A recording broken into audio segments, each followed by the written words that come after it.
Hey guys, welcome back to the channel. I'm Presley. Today we're reading Reddit stories Confessions. I'm pretty excited. This is my first time ever reading the Confessions subreddit, so let's go. Okay, here we are. We are just gonna read the most recent stories. I like to call this hot off the presses because we're gonna read stories that are within the last day or two at least. I don't like to read stuff that's super old. Okay, this one was posted one day ago. It says, I found out that my girlfriend is intellectually disabled and it's really freaked me out. What? Okay. We've been dating for about 6 months now, and I just found out that she is considered mentally handicapped by the state and tests at a very low IQ. She is prohibited from getting a driver's license. In hindsight, I probably shouldn't be surprised. There were signs. I've witnessed her being unable to operate simple technology, being unable to do basic math, not being able to understand a lot of things, or asking me very strange questions like, why is the earth round? Or why can't penguins fly like other birds? She's a very kind and caring person, and I like our relationship. Otherwise, she's pretty normal and could take care of herself. I'm not freaked out because I think less of her. I'm just afraid of people finding out and making fun of her, or saying that I'm taking advantage of her sexually or things like that. I'm not sure what to do, and it's unnerving.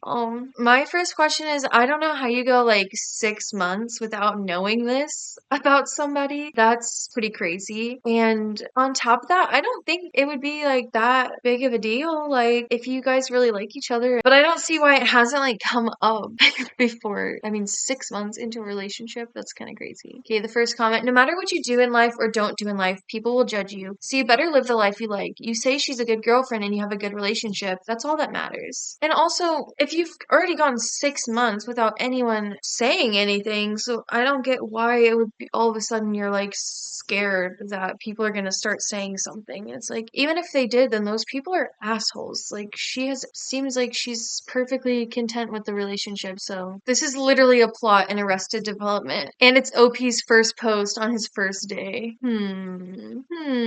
Okay, but like, why is the earth round? See, and when he was saying, and it makes sense because she was asking me questions like, why is the earth round and why can't penguins fly like other birds? Those are questions I have as well. That doesn't think those were like bad examples he shared. Okay, 13 hours ago. My first orgasm. I was 15. It was by a girl 7 years older than me. Oh my god! She was 22 and my neighbor. Her family and my family were very close and like family friends, so we would be frequently visiting. Initially, she started flirting and passing inappropriate comments. I was a horny teenager and I was happy with all the attention she was giving me. It continued for some months when one day she was alone at her home and invited me to watch a movie with her. She took me to her room and played porn on her computer. She gave me a hand job while we were watching porn together. I had no access to the internet in my home, so it was my first time watching porn.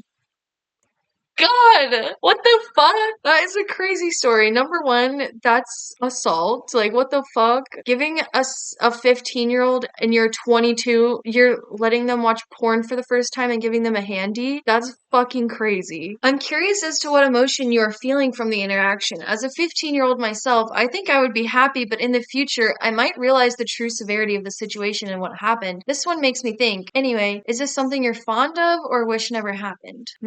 Another comment. This is why we don't have data on sexual assault with young men. I don't think some of us realize it. We've been socialized to like it, but it's SA either way. That is really true and it's a sad aspect. Yeah, I don't really know how OP feels. I don't know if they've replied to anybody because this was posted pretty recently. I'm not seeing any replies, but yikes. Yeah, that's a sticky situation. Okay, this one was posted 2 hours ago, so super hot off the presses. My Chinese family told me that I'm a disappointment because I'm not dating a Chinese man. Yikes! That sucks. I've heard about that kind of stuff a lot. I'm a Chinese American and my boyfriend is African American. When my family found out that I'm dating him, they freaked out. My grandma called me and told me there are so many Chinese men to choose from and yet you chose him. My mom told me that Chinese men are loyal and kind and don't cheat on their wives. That I should dump this guy for a Chinese if I don't want to get cheated on and beaten the crap out of me.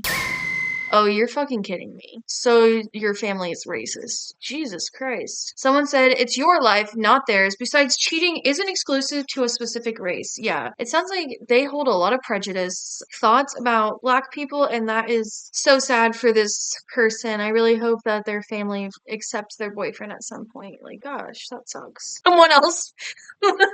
Someone else said 56 minutes ago, fuck your family. 5 hours ago, I accidentally stole a neighbor's package and now I'm panicking. Last weekend, I picked up a package from my doorstep, not really looking at it, assuming it was mine. Later, as I was opening it, I realized that the label clearly had my neighbor's name on it. Inside was some pretty personal stuff. Let's just say it's something I wouldn't want someone else finding out I ordered. I'm torn between going over and just admitting my mistake or trying some anonymous way of returning it. I really don't know this neighbor well, and honestly, I'm embarrassed about what was in the package. It's not like I can just run into them casually and drop it off like nothing. Has anyone else found themselves in a situation where they know they should come clean, but the circumstances make it super awkward? I'm hoping someone has some advice or experience they can share to help me figure out how to handle this without making things worse. First off, I'm confused because before I ever open a package, I clearly make sure that my name is on it, even if it was put on my doorstep or in my mailbox. So next time, maybe just check the labels before you open shit. But that is really silly. And I really wonder what was inside the package because is it really that embarrassing? If it's just a sex toy, this person is being really, really dry. The first comment, close the box up and put it on their doorstep. Mistakes happen. Or reseal the package and leave it on their front door. You don't even have to speak to them if you don't want to. Honestly, very logical responses to that. So,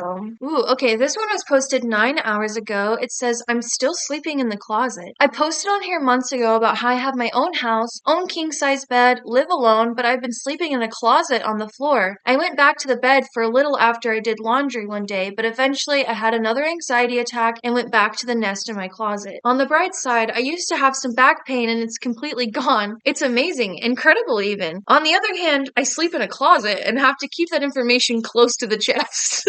What would you think if you found out someone you knew was secretly sleeping in their closet? If someone told me that, I wouldn't judge them too hard. I would just be like, what the fuck are you doing? But I mean, okay, whatever you want to sleep in, that's your choice. That's so silly. I wonder why. It seems like they said they posted on here a few months ago. I wonder if they explained more about this situation. Oh yeah, I guess they did say it was their anxiety that's making them want to sleep in the closet, which in that case, I think they should probably talk to a therapist because that does suck. But I mean, they seem happy about it. They're like, shit, my back pain's gone. So first comment, I would tell them they need to go see a therapist. There's nothing inherently wrong with sleeping in a closet, but if it's anxiety or depression related, you need to see a professional. That was a really sweet comment. And then the next one underneath, is your name Harry Potter? But yeah, if they like living in their closet or sleeping in their closet, I mean, that's kind of up to them if they want to seek professional help about that. But I probably would. If my anxiety was driving me so mad that I was I have to sleep in my closet, then yeah, I would probably go talk to somebody. Ooh, 2 hours ago, addicted to sending nudes. I can't help it. Every time someone I'm interested in asks me to send something, I just do. And I mean, literally on the first day, too. But I figure I'm not going to look like this or be this young forever, so I might as well enjoy it while it lasts. I would never do OnlyFans, but enjoy attention from someone on a personal level.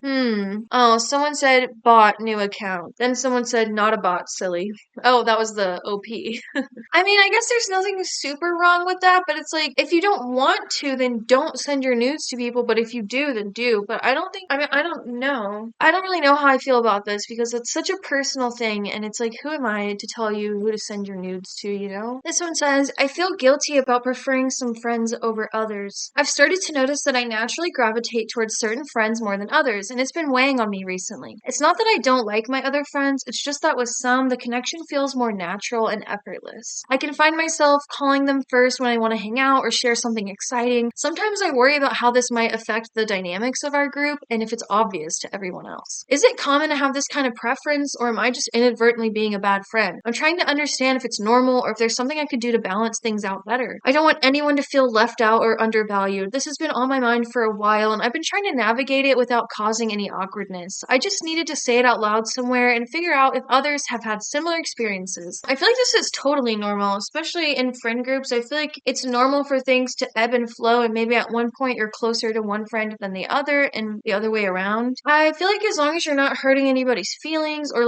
purposely trying to or leave anyone out, I feel like there's nothing wrong with that. And it's totally normal, especially if this is adult friendships. They didn't say their age, so they could be teenagers. There's only one comment. I think everyone has better friends / people they get along with more than others. It's only as awkward as you want to make it out to be. Anyways, I don't think this person should feel bad. This one's 4 hours ago. It says wandering mind of a MILF. Hate the thoughts that creep up sometimes. 20-year marriage. Husband is significantly older. My daughter's getting older. I want to be more than just mom. The first comment, yes, BB. Sassy Siren XX said, Ha ha ha! You're having wild thoughts. You're Breaking Bad. It always happens to the best of humans. Just tread carefully, bae. that's funny. Ooh, this one's super hot off the presses, guys. This one was posted 1 hour ago. My English teacher tried to sleep with me. I was really close to my English teacher in high school. Let's call him Mr. K. Nothing inappropriate, and he never gave me weird vibes. During my senior year, his wife became pregnant, and as a way to keep in touch, I offered to babysit. Flash forward 2 years later, I had babysat for them a couple of times, but the wife and kid moved away for a place closer to family, and Mr. K was going to move out with them after the school year was over. Since it had been a while, I asked him if he wanted to grab lunch and catch up. He invited me over to his house instead, and since we had known each other for so long, and I had been there to babysit, I didn't think twice about it. Upon arriving, he had White Claws waiting. This was weird because A, I was 20, and B, he had told me repeatedly before that he doesn't drink. Hesitantly, I agreed to have one, and the night got weirder and weirder. Oh no, girl. It started with him asking what type of person I was attracted to, which led him to tell me how my married middle school teacher tried to sleep with him. Then his wife called and he asked me to be quiet because she didn't know I was there. After this, he told me how he was kind of unhappy in his marriage and how he regretted having his kid. Then he tried to get me to lay on the floor with him because it was comfortable. And lastly, he kept trying to get me to drink more. I told him I couldn't because I had to get home because I had work in the morning. And he tried to get me to spend the night on his couch. I haven't talked to him since this happened. It still really hurts to think about because he was the biggest father figure I had in my teens. I even have diary entries talking about how I think he would be proud that I got an A in my first writing course in college. Oh, God.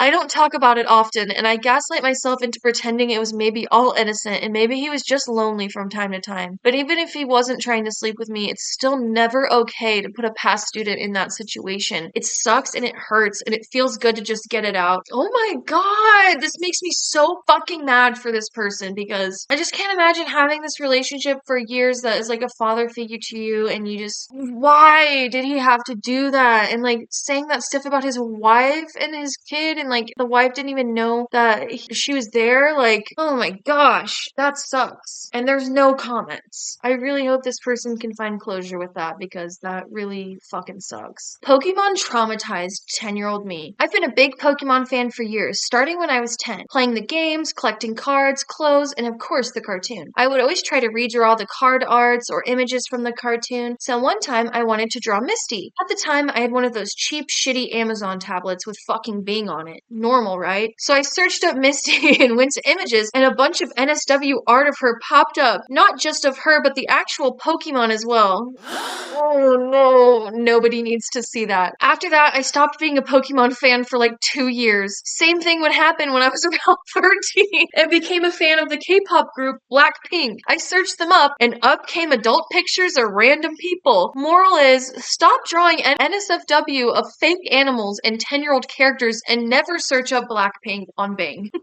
First comment. The moral of the story is parents should put a child lock on their children's devices before the kid uses it. Oh, not this person saying the R word. I clocked that. Sassy Siren! There she is again. She is active in this group. Alright, thank you so much for watching the video today. I'm Presley. That was the subreddit Confessions on Reddit. I had so much fun reading those. I'll probably do this again. Anyways, let me know what you guys want to see. Like, comment, subscribe, and I'll catch you on the flip for another video. See you later.